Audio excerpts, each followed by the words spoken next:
Гроза и шестеренки. По темному переулку заброшенного города эхом разносился четкий ритмичный стук. Это Дарья шла вперед, заложив деревянные руки за спину и крепко переплетя пальцы в замок. Шаг перцев был тяжелым, но изнутри ее груди доносилось тихое, изящное тик-так, тик-так.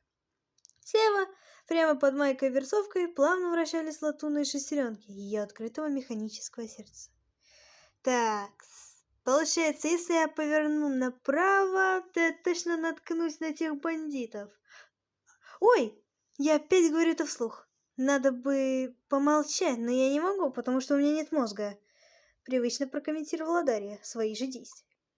Из темноты впереди выросли 3 огромные тени. Грабители. У одного в руках блеснул нож.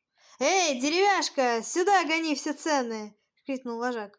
В этот момент голубые человеческие глаза Дарьи ярко вспыхнули неоновым светом, разрезая темноту.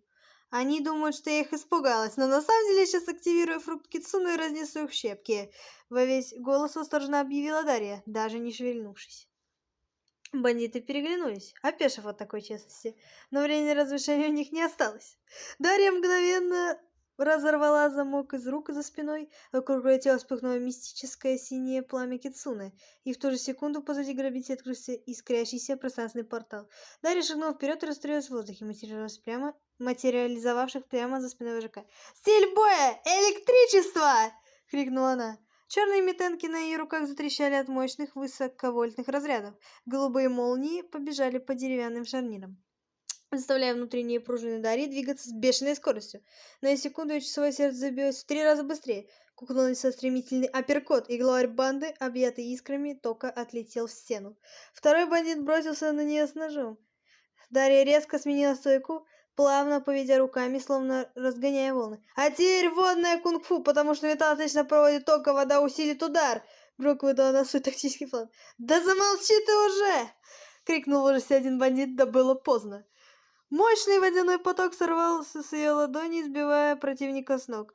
Достаточное электричество от метана мгновенно парализовало третьего нападающего. Через секунду все было кончено. Бандиты лежали на земле, не в силах пошевелиться.